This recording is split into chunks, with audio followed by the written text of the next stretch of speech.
Dites-moi, si un enfant pleure, un bébé pleure, qu'est-ce que vous faites? Vous leur apportez à manger, vous venez vérifier si les couches sont mouillées. En général, s'il pleure, c'est qu'il a faim. Donc, qu'est-ce que vous allez faire? Ben, vous courez, vous apportez à manger, vous faites ce que vous pouvez. Parce que vous savez que ces enfants-là, les enfants sont dépendants de nous. Et donc, ça veut dire que si on ne leur apporte pas à manger, tout peut leur arriver. Il n'y a pas question qu'il y ait un gorille qui va sortir de la jungle, comme pour Tarzan, là, le prendre, l'élever, s'en occuper. Ça ne va pas arriver. Donc, les enfants sont vulnérables et sont dépendants de nous. Imaginez maintenant un adulte qui arrive à la maison et te dit « Oh, j'ai faim, j'ai faim, j'ai faim ». Il n'y a rien à manger. Ou alors tu n'as pas fait la cuisine. Et puis la personne continue à crier, « Je veux manger, apportez-moi à manger, personne ne bouge ». Qu'est-ce que vous croyez que la personne va faire?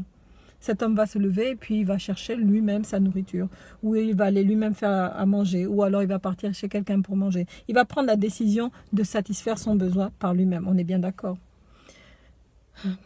Je vais vous raconter une histoire. C'est une page de ma vie. Je la partage avec vous parce que je pense que pas mal de personnes ont vécu ou vivent cette situation-là. Il y a quelques années, j'ai quitté mon compagnon. Un homme que j'aimais éperdument. Éperdument. Je l'aimais, mais je pensais que j'allais faire ma vie avec lui. Je me voyais avec lui. Je me voyais vieillir avec lui. J'ai quitté cette personne-là parce que son mode de vie ne me convenait pas. Son mode de vie nuisait à ma santé. Nous avions une belle maison, nous avions de l'argent, on va dire lui, pas moi.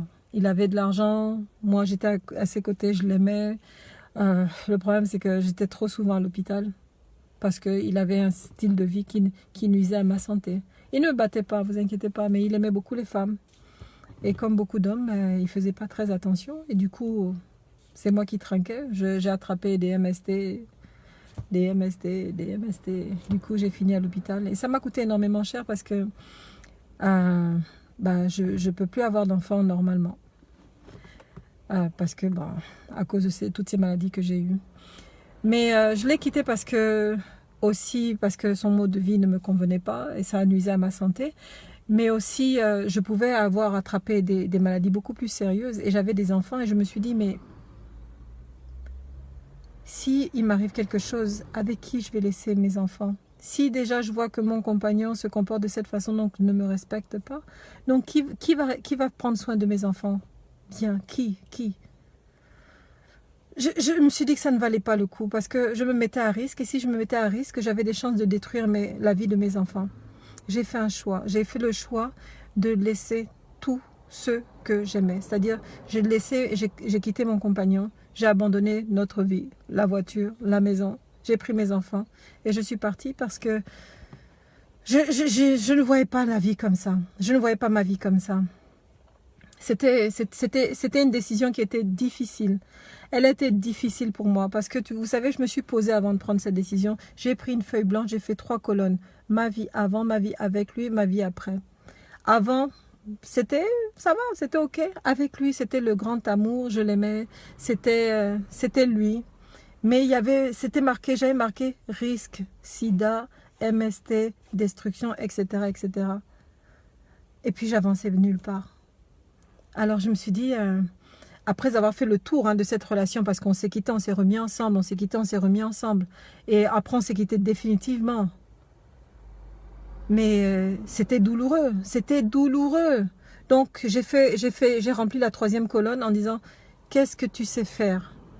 Alors je savais faire la couture, je savais faire le ménage, je savais faire les gâteaux, je savais coudre des habits, j'étais assez créative.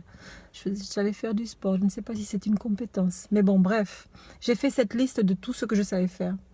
Et quand j'ai pris la décision de le quitter, vous savez, c'est comme si quelqu'un vous enfonce un couteau dans le cœur parce que vous aimez cette personne et puis vous ne vous voyez pas avec quelqu'un d'autre. Je l'aimais, mais c'est comme si j'ai pris un couteau, je me suis enfoncé ce couteau-là. Et j'ai eu l'impression d'agoniser en prenant cette décision. Et j'avais peur en plus de l'avenir parce que je ne savais pas ce que cet avenir me réservait. Alors du coup, il fallait que je sorte de ma zone de confort. Alors je suis partie avec mes enfants et la vie a été pas facile. Elle m'a réservé plein de surprises et je me rends compte que chaque étape de la vie, c'est un voyage. Écoutez, je vous en parle pourquoi? Parce que je voudrais parler d'indépendance. J'entends souvent les gens parler d'indépendance. On veut être indépendant, on veut l'indépendance politique, on veut l'indépendance économique, alimentaire, etc., etc. On veut l'indépendance. Mais je me demande parfois si vous savez ce que veut dire vouloir être indépendant. Être indépendant, c'est pas quelque chose qu'on vous apporte sur un plateau. Pas du tout. L'indépendance, c'est un ensemble de comportements qu'on adopte. C'est un ensemble de décisions qu'on prend. C'est un ensemble de choix qu'on se donne en vue de réduire, de limiter notre dépendance vis-à-vis des gens, notre dépendance vis-à-vis des choses. C'est aussi une façon de sortir de notre zone de confort. C'est-à-dire qu'on va sortir de nos vieilles habitudes. On va arrêter de penser que ce qu'on a, ce sont des acquis. Non. On peut avoir mieux en sortant de notre zone de confort. Si vous voulez avoir l'indépendance, on ne va pas vous l'apporter. L'indépendance, c'est vraiment de se dire, bon, ce que j'ai là ne me convient pas. Ça ne me convient pas. Je ne me vois pas dedans. C'est pas possible, je n'avance pas comme ça. Allons essayer autre chose. Même si ça fait peur, allons essayer autre chose. Si nous voulons avoir l'indépendance de nos pays, dans nos maisons, ça commence par nous-mêmes. Ça nous demande absolument de sortir de notre zone de confort. Être mécontent, ça ne veut rien dire. Ça veut dire simplement que tu espérais que la personne qui fait les choses pour toi le fasse mieux. Eh bien, s'ils ne peuvent pas le faire mieux, ben, tu le fais toi-même. Ça, c'est ce qu'on appelle être indépendant. Prendre la décision d'acquérir les choses par soi-même. Même si c'est difficile, même si c'est pas quelque chose que tu as l'habitude de faire, ben, tu vas le faire parce que tu te dis, ben, je vais apprendre à le faire et je vais apprendre à le faire bien de manière à ce que je sois satisfait. L'indépendance commence par vous-même, par nous-mêmes, en se disant que je vais d'abord compter sur moi-même. Donc, tu vas commencer à planter des fruits et légumes. Tu vas investir dans le temps. Tu investis dans le temps, tu comprends? Tu vas pas planter des tomates là et te dire que demain je vais manger la tomate et après demain tu manges quoi? Non, tu vas investir dans le temps, dans l'avenir.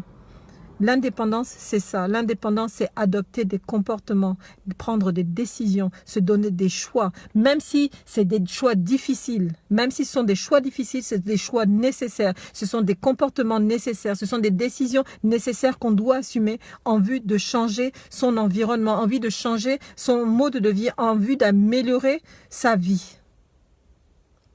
C'est ce que je voulais partager avec vous.